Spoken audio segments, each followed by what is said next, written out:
Fíjense ahí también lo que le va ocurriendo entonces a una persona que ejerce profesión liberal o presta servicios técnicos, no obstante está en esta categoría que se denomina empleados. En materia de retención en la fuente es diferente la depuración. Y a ese resultado entonces será el que le aplicaremos la tabla de retención en la fuente. Y ahí es donde viene otra de las modificaciones bien importantes que trae esta reforma tributaria. Nosotros estábamos acostumbrados a la tabla tradicional que estaba en el artículo 383 del Estatuto Tributario, y esa era simplemente la tabla que aplicábamos con la fórmula que tiene ahí establecida. Hoy en día ya tenemos entonces otra tabla. Tenemos la tradicional que está en el artículo 383 del Estatuto Tributario y una nueva que se llama una tabla de retención mínima sobre pagos mensuales o mensualizados, que está entonces en el artículo 384 del Estatuto Tributario. Esta tabla de retención tradicional se debió haber aplicado desde el 1 de enero y hasta el 30 de marzo de este año, tanto a declarantes como a no declarantes. ¿Por qué? Porque esta nueva tabla de retención mínima dijo que empezaba a aplicar a partir del 1 de abril, que es la que fue tan publicitada por los medios por la misma día, diciendo, ojo, 1 de abril ya empezó a aplicarse la nueva tabla de retención a la fuente. ¿Por qué se dio este lapso? Porque consideró la DIAN, y así lo señaló también el decreto reglamentario, que dar la oportunidad para que se ajustaran los sistemas del software para hacer la depuración como estaba ahora con la reforma tributaria. Entonces dio como ese tiempo de espera para que las empresas pudieran adecuar sus sistemas de software. Lo que hemos conocido nosotros es que esa adecuación del sistema de software no es nada sencilla, porque son tantas las variables que hay que manejar, que por lo menos habrán tratado de hacer su primera aproximación a cómo deberá ser el software, pero día a día se encuentran con situaciones diferentes. Entonces realmente para utilizar un software en este sentido no es tan sencillo. Pero lo cierto es que a partir de este 1 de abril ya tenemos que aplicar la retención mínima, la tabla de retención mínima por pagos mensuales o mensualizados. Y como aquí la norma me está hablando de pagos mensuales o mensualizados, pues entonces también vino una nueva definición de cuáles son los pagos mensuales o mensualizados y a quiénes se aplican y cuándo se aplican. Entonces la ley nos dijo, bueno, pagos mensuales o mensualizados, ¿usted qué es lo que tiene que hacer? Coja el contrato que tiene con una persona.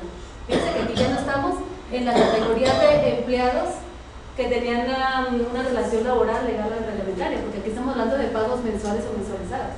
Dice, coja el contrato, el valor que le pagó por ese mes a una persona. Ese es el valor del contrato mensual. Y si es por varios meses, entonces determine cuánto es que le tiene que pagar mensualmente por ese contrato. Y a eso reste únicamente lo que es aportes a salud y a pensiones que haya realizado el empleado.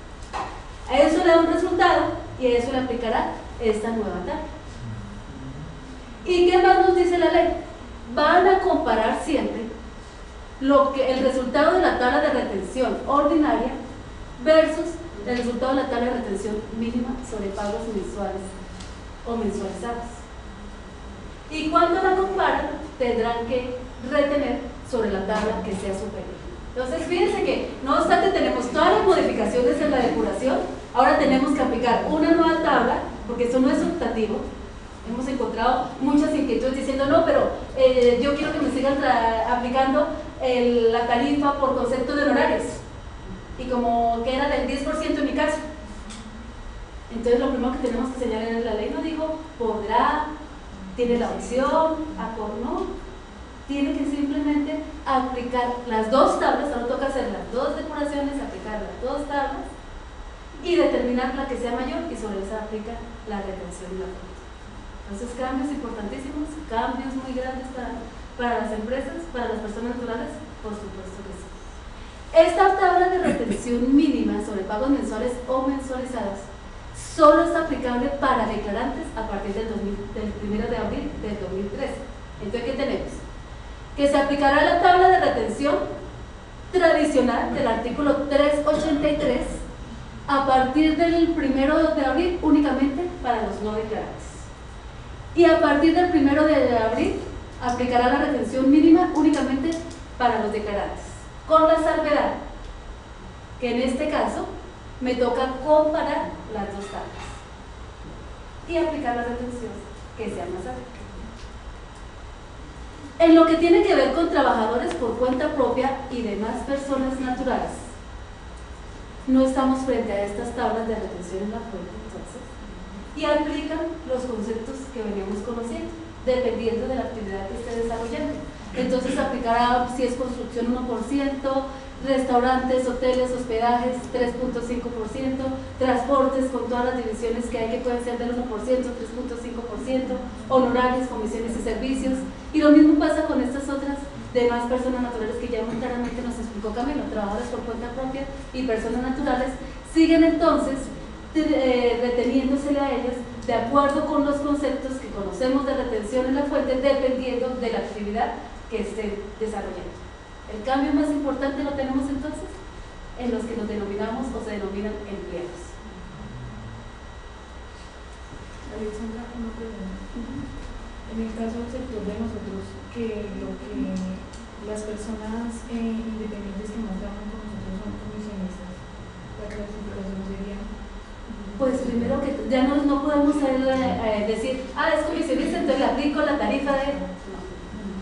Lo primero que me va a tocar ver, y para eso también nos sirve el decreto reglamentario, y necesitamos más decretos reglamentarios, porque nos tenemos que ubicar, ¿usted es empleado? ¿O usted es trabajador por cuenta propia? ¿O usted está en esta categoría de demás personas naturales? Fíjense lo que nos toca hacer con cada uno, porque yo no puedo, antes decía comisionista, tarifa de retención, 10 o 11%. Hoy no puedo. Ni tampoco porque él me diga, no, yo quiero que me sigan aplicando. No. La primera actividad que yo tengo que hacer es determinar en cuál de las tres categorías se encuentras. Porque puede ser un empleado perfectamente. Ya no porque es asalariado, sino porque realiza una actividad profesional liberal.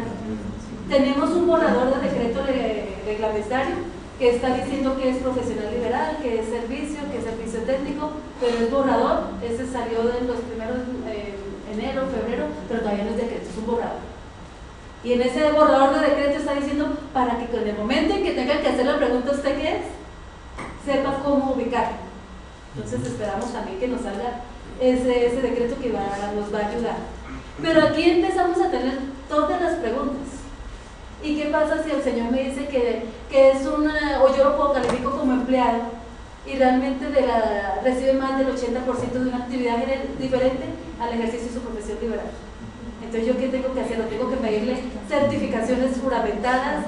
¿O tengo que estar preguntando qué ingresos estuvo recibiendo en este año, en este mes siquiera? ¿En este mes? ¿Qué ingresos estuvo recibiendo por este mes? ¿Quién más le estuvo pagando? Pues nosotros decimos, no, la actividad de fiscalización no debe estar de parte del empleador.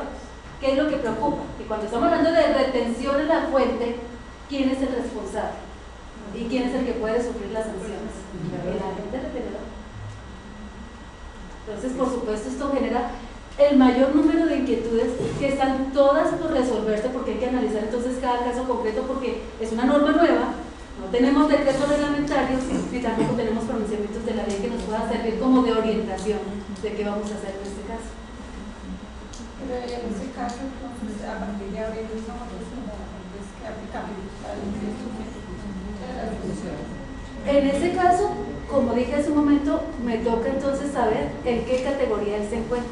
Y dependiendo de la categoría en la que él se encuentra, nos toca, él tendrá que decirnos que si no, que se ha dicho ya el decreto reglamentario que es el 099 del 2013, que la persona me tendrá que decir si es declarante. Eso sí ya me lo dijo el... ¿Y qué me dijo el decreto reglamentario 099? Que quiénes son declarantes. Me dijo todos aquellos que reciban más de 4.073 VTs de ingresos en el año anterior, o sea, en el 2012.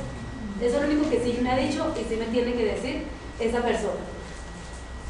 Lo demás son las dudas que he señalado, porque eso sí no lo ha dicho el decreto reglamentario, por supuesto tampoco lo trae la ley, pero yo no puedo en este caso decir, pues como no se le aplico la tarifa general, porque es que la ley me dijo claramente, hay estas tres categorías, ubíquenlo en alguna de esas tres categorías. ¿A dónde diría yo que no va mi actividad? Si a mí me dice que él es declarante, yo sabré que lo tengo que ubicar acá. por el sector que ustedes me están comentando. Yo no tendré que entrar entonces a hacer más averiguaciones o a preguntar qué otros ingresos tuve. No, eso no me corresponde a mí. Pero sí tengo la obligación de ubicar en algunas categorías.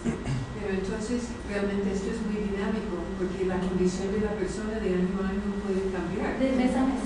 Si tiene un bien y vende un bien este año, pero es una persona que trabaja en ese viaje, recibe un sueldo, vende un bien que implica más del 80%, este año ya no es empleado como tal, sino persona puede estar en de más personas naturales, ¿sí o no? Sí. Y el otro año regresa a otra categoría. Sí, tienen toda la razón, y por eso les señalaba hace un momento, el gobierno dijo voy a dar estos primeros 3 mesecitos para que adecuen su software, pero es que esto no se puede, no es tan sencillo de adecuar, porque sucede eso, una persona no es estática, ni recibe solamente los mismos ingresos durante los 12 meses, es que ni siquiera un asalariado recibe, necesariamente tiene que recibir los mismos ingresos por los 12 meses. En mi caso, por ejemplo, yo recibo mi sueldo de KPMG, pero recibo también, yo dicto clases en universidades. Entonces, no es tan sencillo decir, y no recibo todos los meses la misma cantidad. Entonces, fíjense que no, imagínense si vendo un apartamento este año. Todo, pero como me puedo estar moviendo en un mismo año. Pero ando pensando que mejore mi situación y me vaya por el IMAS. Es que lo regale. En el caso, si tenemos en una empresa 2 casos. Uno, de un prestador de servicio que se le paga mensualmente X valor, ¿no? Pero también tenemos aquellos que son esporádicos, lo contrato o pues me presta un servicio un mes. Entonces, ¿qué retención o no me ubico al que le pago mensualmente? Tengo que hacerle la declaración y aquel que le pago solamente una vez al año. Fíjense que volvemos y qué pena que tengo que decir lo mismo, pero volvemos aquí, nos toca siempre, aunque sea una persona que le estoy pagando por servicios la misma suma, aunque sea esa persona, me toca siempre estar determinando si él está como empleado.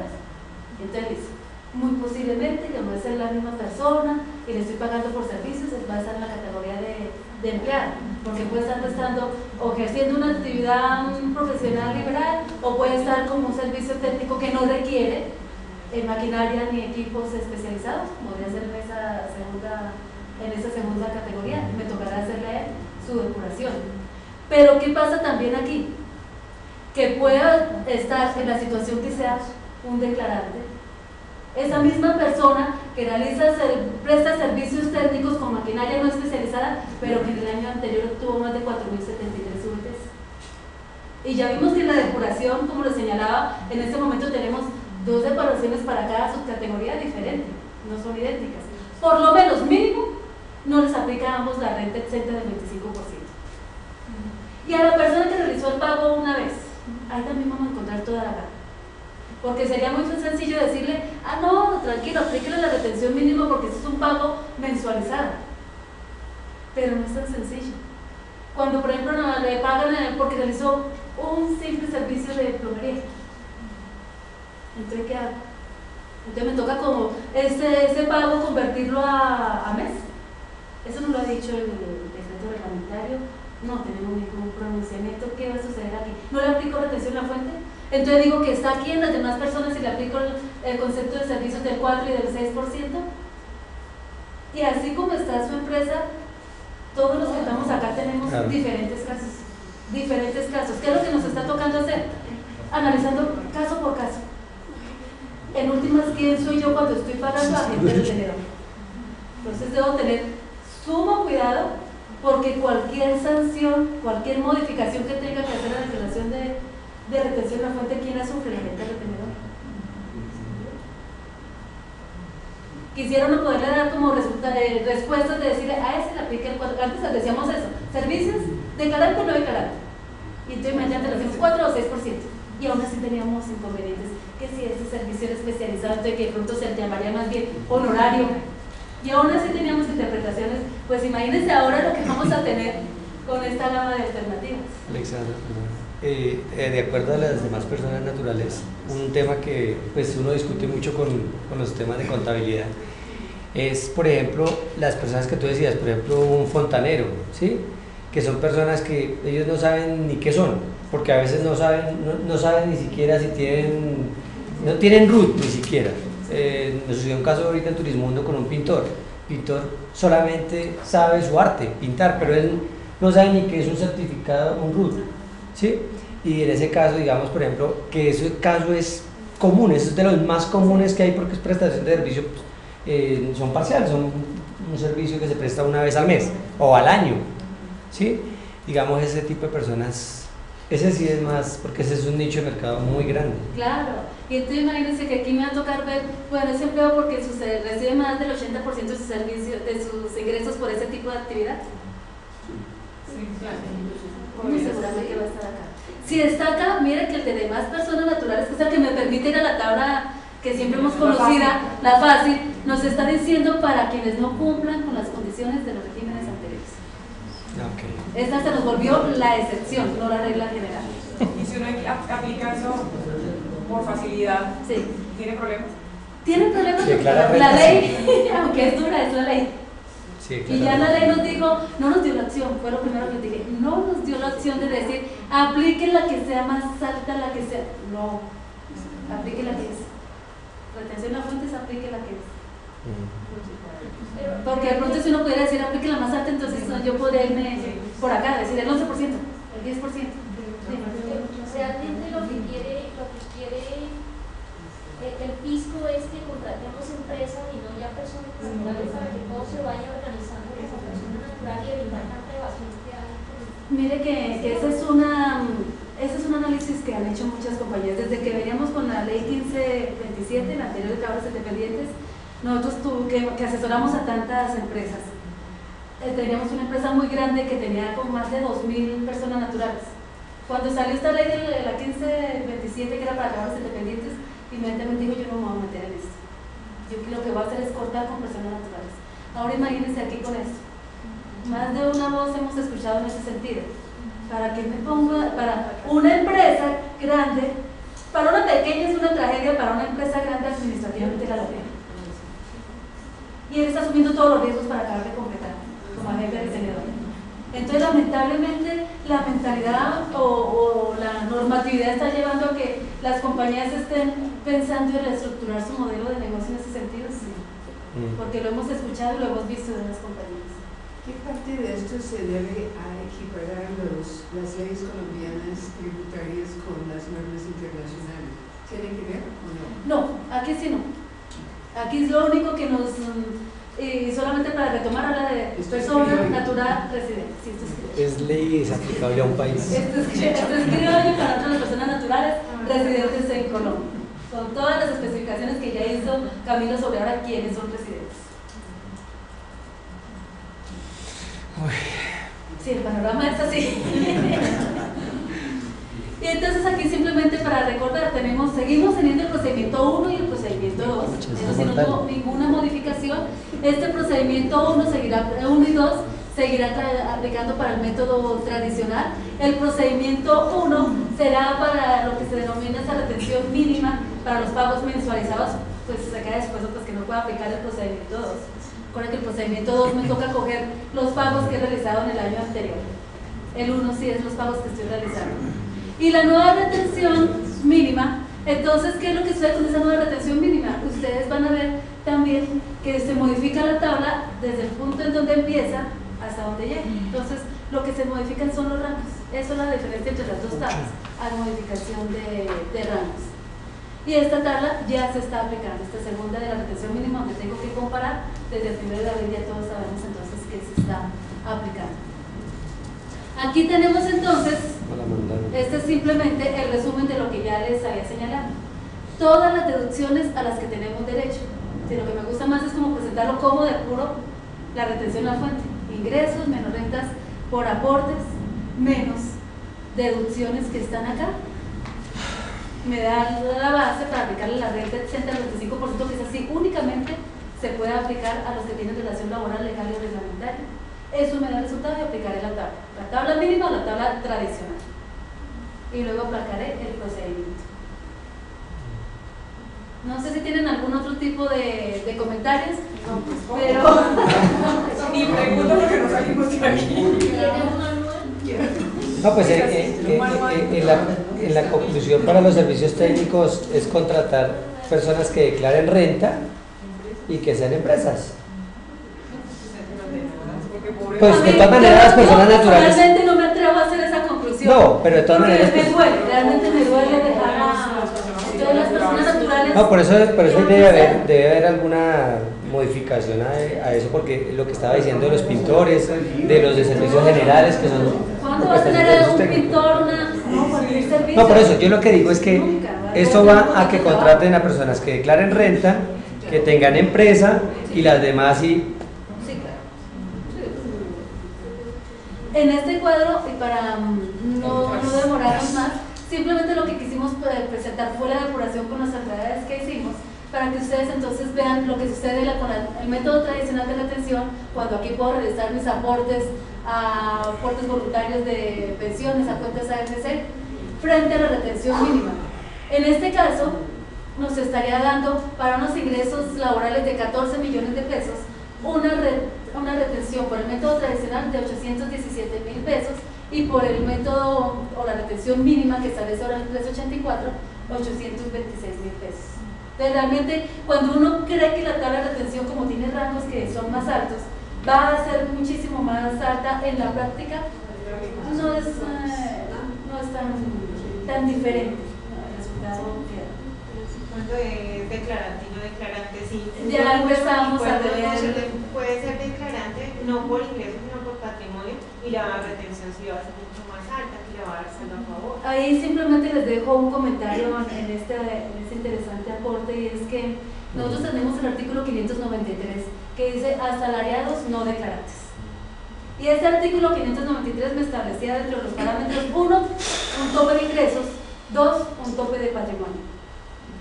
Con la reforma tributaria se deroga la ley 1527 que les comenté hace un momento, que era para trabajadores independientes. La idea pues de derogarla era claro, porque pues si ya tenemos un nuevo método, pues no tenía por qué existir esa ley. Lo que no tuvo en cuenta el legislador es que al derogar ese artículo 15 de la ley 1527, se derogaba también un parágrafo, un parrafito, donde decía que el parámetro para no presentar declaración de renta para los asalariados de patrimonio de tanto estaba señalado en esa ley. Al ser derogada, Sí. y esa es otra de las discusiones que tenemos hoy, Ingresos.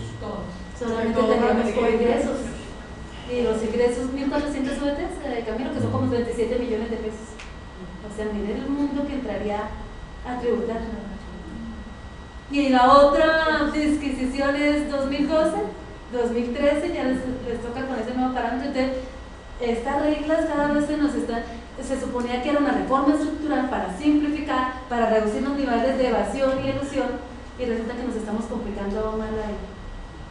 Pero es lo que tenemos y lo que tenemos que manejar, porque como bien lo decía Camilo, aunque tenemos una ley que tiene bastantes asimetrías, que tiene bastantes irregularidades, difícilmente van a poder con un decreto reglamentario ajustar todo lo que está ocurriendo vía esta reforma tributaria. No sé si tienen otra inquietud. Yo creo que ya con esas. Dime, por favor. Tengo una inquietud.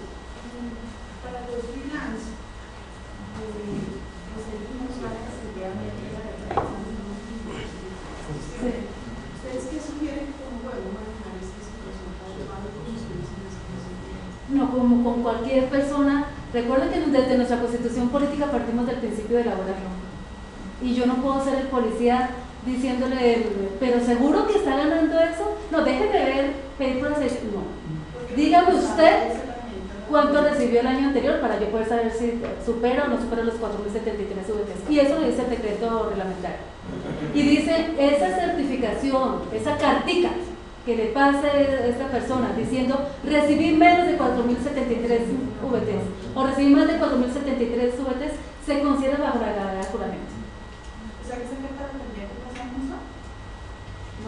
Pues es que cuando estoy hablando de declarante como dice 4.073 VTs del año anterior, pues esa me va a servir para todo el año, porque me está diciendo 4.073 VTs del año anterior. Pero con el caso de la situación va a cambiar mensual. De esa parte, a mí lo único que me habla el decreto reglamentario es de esa cartica que me tiene que pasar diciendo si era declarante de acuerdo con los ingresos de los 4.073 VTs. Es lo único que me ha exigido, que yo como agente retenedor tengo. No me han exigido nada más.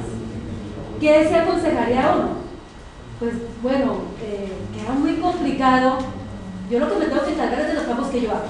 Me quedaría muy complicado estarle diciendo que quién más le pagó y cuánto le pagó. Más del 80% es por esta actividad. No, ya esto se nos volvería, porque si con una persona sería terrible, imagínense cuando estamos hablando de 100, de 1000.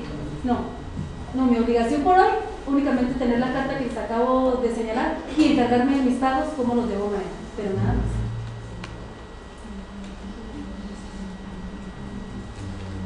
Bueno, vamos ahora a continuar con personas jurídicas.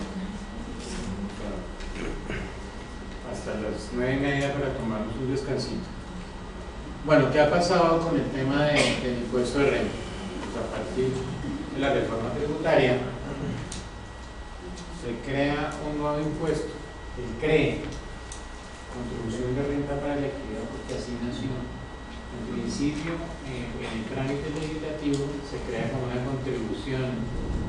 Después, con el transcurrir del trámite legislativo, cómo se va encauzando, se va arreglando y se va blindando y queda como un impuesto de renta para la equidad. Es un impuesto con destinación específica y la destinación específica es inversión social. No de otra manera podía ser, porque si no hubiera sido inconstitucional. Aquí en Colombia hay unas excepciones que establece la Constitución para poder crear impuestos con destinación específica. Entonces, ¿qué pasó?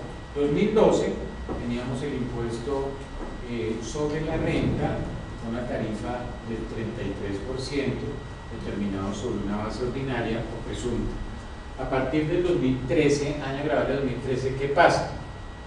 Tenemos un impuesto de renta del 25% y a eso un impuesto denominado CREE, que va a ser por los primeros 3 años del 9% y después ya va a, digamos, normalizarse en el 8%. El CREE es una copia de un impuesto brasileño. Un impuesto brasileño. En Brasil nace el verdadero CREE y es tan copia que es que se manejan la misma tarifa, el 9%. Es tan copia que hasta prácticamente el monto allá de los salarios mínimos también son 10 salarios mínimos, tiene la misma filosofía de ser un mecanismo sustitutivo de parafiscalidad, ¿sí? Y eso tiene, digamos, unos efectos bien importantes. ¿Por qué? En primer lugar, un punto porcentual del impuesto sobre la renta tiene un costo fiscal de 1 millón de pesos. Si yo bajo del 33 al 25, estoy bajando 8 puntos porcentuales. Eso quiere decir que el gobierno nacional deja de recoger, de recaudar 8 billones de pesos, porque esa plática ahora ya no se va a ir al presupuesto general de la nación, esa plática se le va a ir al presupuesto del ICBF, al presupuesto del SENA y al Sistema de Seguridad Social de Salud. Por lo tanto, hay un desfase ahí de 8 billones.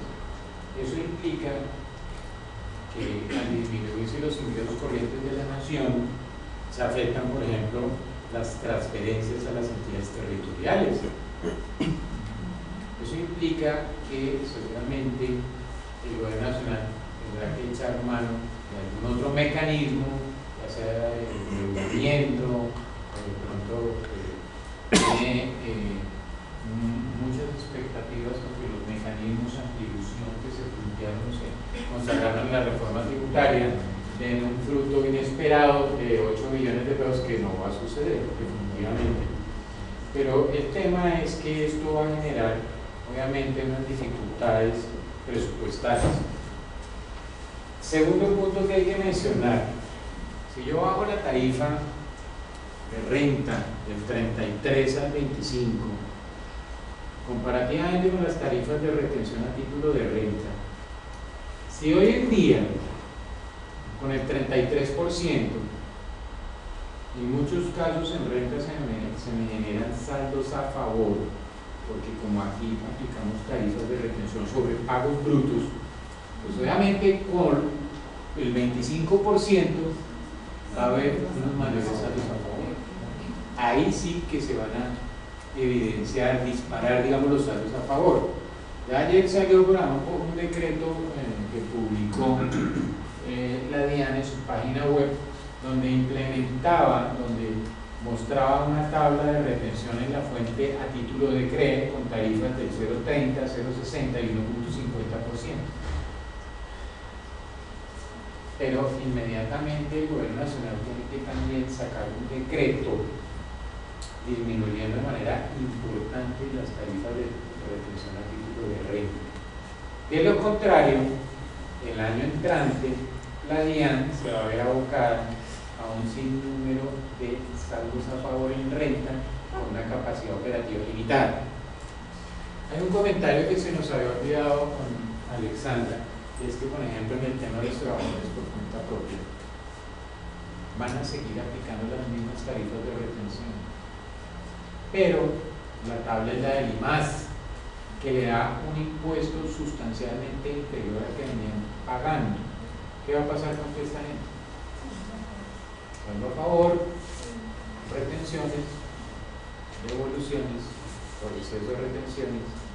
Y si hoy en día la administración de impuestos lamentablemente tiene una muy limitada capacidad operativa, por las razones que sean, ¿sí? Pues imagínense el próximo año si eso no se corrige prontamente.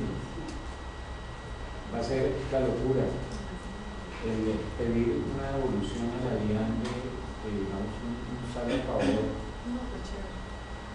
Va a ser más complejo de un par. Entonces, es una cosa que definitivamente, si no se corrige, y en el tema, por ejemplo, de los trabajadores por cuenta propia, la forma de corregirlo es con otra reforma tributaria. Entonces, en este caso, lo previsible es que a partir de la implementación de este nuevo sistema, necesariamente tienen que bajar las tarifas de retención en la flota a título de renta. Lo digo con conocimiento de causa. Las tarifas de retención en renta en Colombia estaban diseñadas sobre unas tarifas muy superiores, como unos anticipos de tarifas muy superiores. Acuérdense que en este país hasta el 2006 llegamos a tener tarifas netas porcentuales del 42.8%, que era el 35%, más la sobretasa, que íbamos ya al 38%, más el 7% que era remesas o sobre tarifas sobre dividendos a la inversión extranjera, llegamos a tarifas del 42.8% neto porcentual.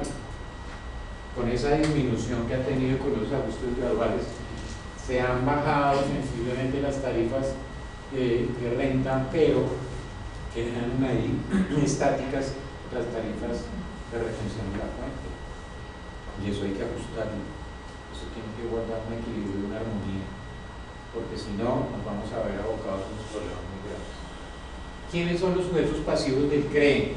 Sociedades y personas jurídicas y asimiladas declarantes del impuesto de renta. Declarantes del impuesto de renta.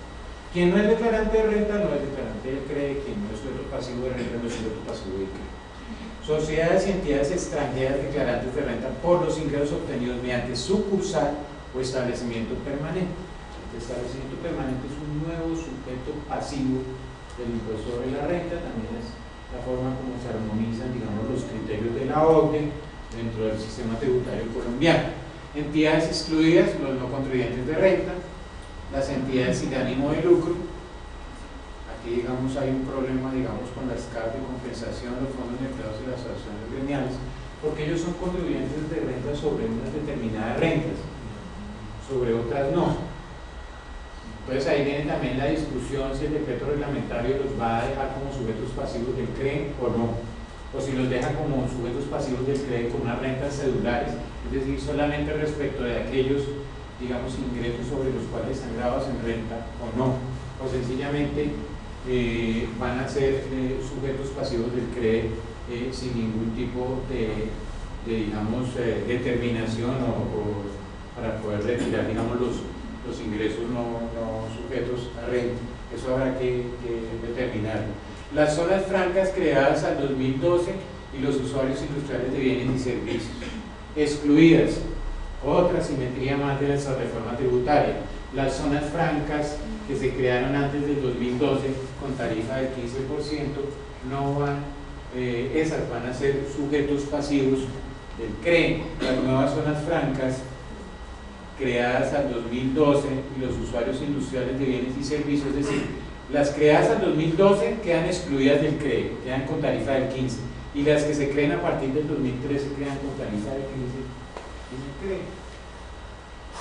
Más las simetrías. Las entidades extranjeras no declarantes y las personas naturales. Impuesto de renta para la actividad CRE, esta es la base gravable. Partimos de los ingresos brutos del hogar. Entonces, aquí hay que hacer, digamos, una precisión. Si uno llega y coge la tarifa del 25 de renta más la del CRE, que es del 9%, le da 34. Entonces uno dice, no, es una tarifa nominal del 34, entonces, por ejemplo, para el impuesto diferido yo digo el 34. Pero resulta que eso no está tan claro. ¿Por qué? Porque es que la diferencia está en la base gravable. La base gravable del CRE y la base gravable de la renta son distintas. La base gravable del CRE, ¿sí?, por ejemplo, no permite la deducción de ciertas partidas. La base gravable del CRE no permite, por ejemplo, la compensación de pérdidas fiscales ni la compensación del exceso de renta presuntiva sobre renta líquida. Imagínense ustedes una empresa nueva. Uno sabe que una empresa nueva tiene punto de equilibrio dependiendo de la actividad de 3, 5, 10 años. Hay proyectos, digamos, de cierta magnitud que necesitan al principio inversión intensiva y el retorno a la inversión es muy posterior, ¿sí? Entonces, en principio, en renta, usted no tributaría si no tiene ingresos. Pero aquí con el CRE lo van a poner a tributar, porque por lo menos en este caso también va a haber una base gravable mínima, que es el patrimonio líquido del año anterior. Por ejemplo, una empresa de exploración de hidrocarburos tendrá que pagar rebajas, devoluciones y descuentos. Después vienen los ingresos no constitutivos, los costos. Aquí vienen las diferencias: las deducciones sin incluir las donaciones, contribuciones a fondos mutuos de inversión, las deducciones especiales por ciencia y tecnología, medio ambiente, activos fijos reales productivos, y las deducciones por agotamiento del sector minero. Entonces, todas esas deducciones no se pueden detraer del CRE. Por ejemplo, activos fijos reales productivos. Sabíamos que con la ley 1430-2010 se había derogado esa deducción especial. ¿Y quiénes la tienen en ese momento vigente o quiénes la pueden aplicar? Los que tenían contratos de estabilidad jurídica.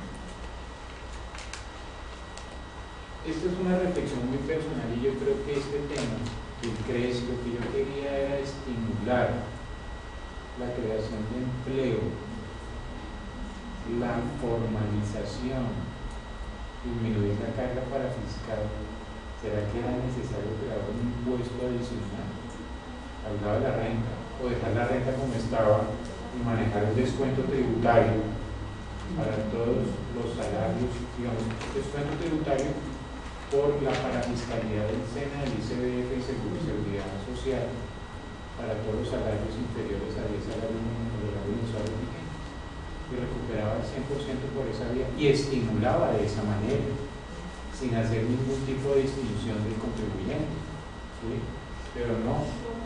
Entonces, lo que yo veo personalmente es que el CRE en realidad lo que busca es grabar a los que tenían estabilidad tributaria. Son básicamente 60 empresas que celebraron contratos de estabilidad tributaria, 60 empresas que en su gran mayoría estabilizaron, por ejemplo, la adopción por inversión de activos reales productivos.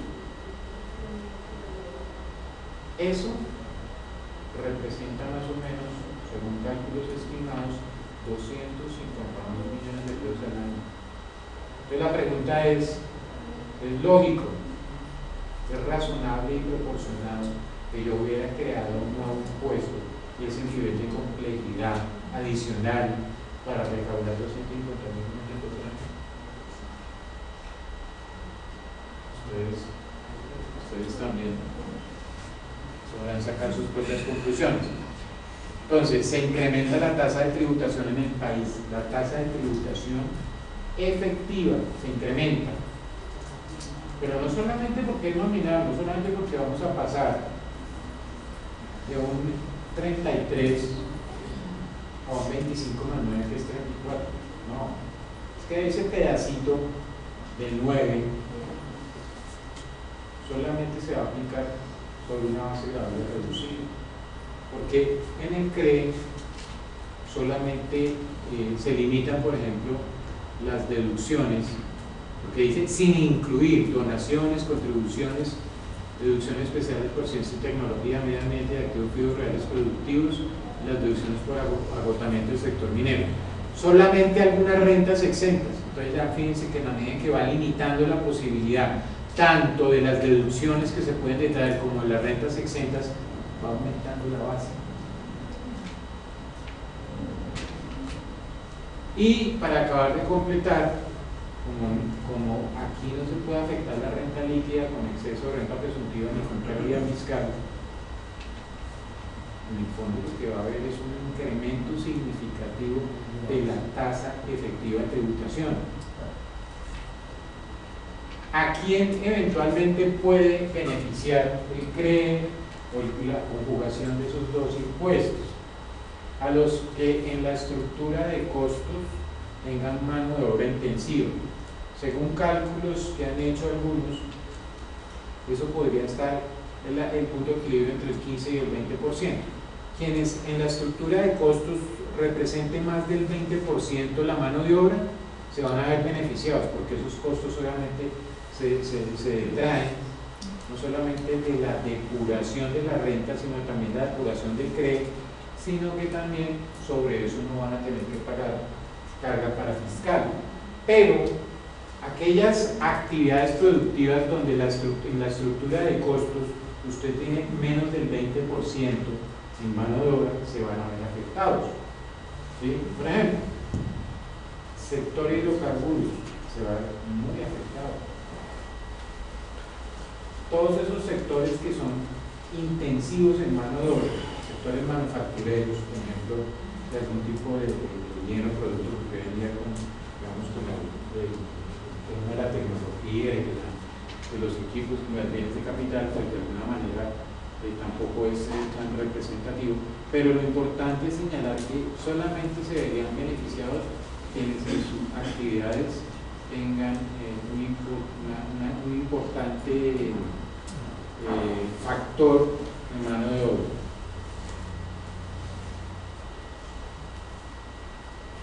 Exoneración de aportes para fiscales y aportes en salud.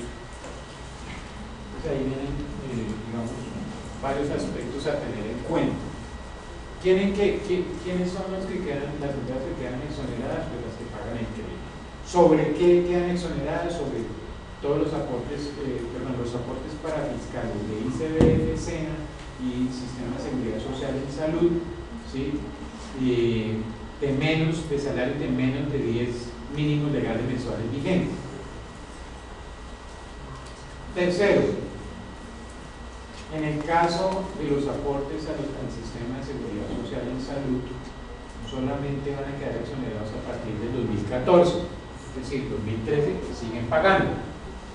Cuarto, resulta que en el año 2013 van a seguir pagando el 2% del SENA y el 3% del ICBF hasta tanto el gobierno nacional expida el reglamento.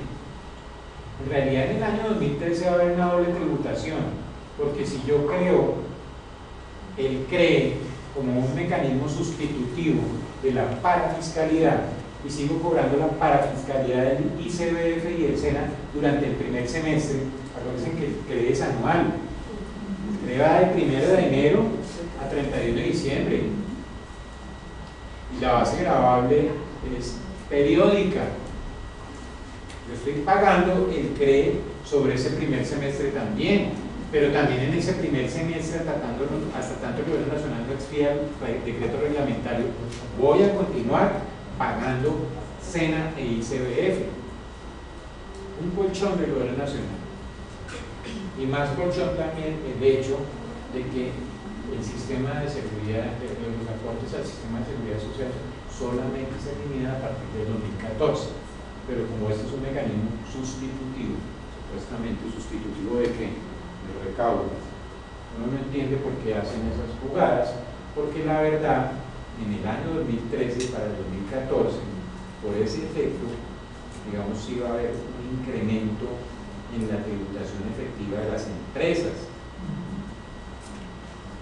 Que se afecten los recaudos nacionales, eso es otro tema, porque esa plática no va a ir al presupuesto general de la nación, pero que el incremento de la tributación de las empresas en el 2013 va a ser representativo, sí lo va a ser.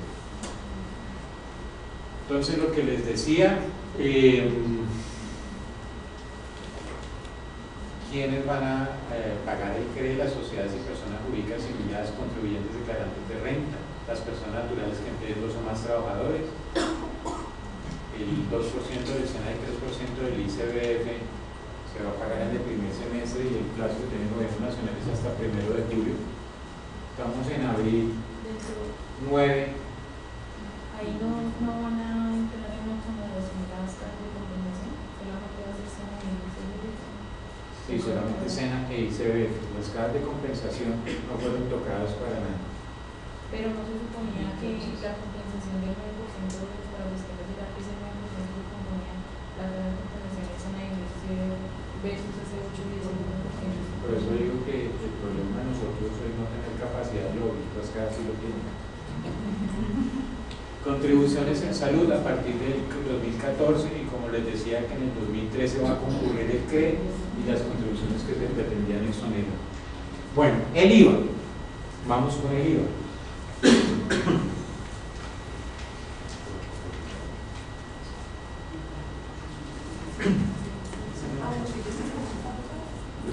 Entonces, un chiquito y continuamos. Bueno.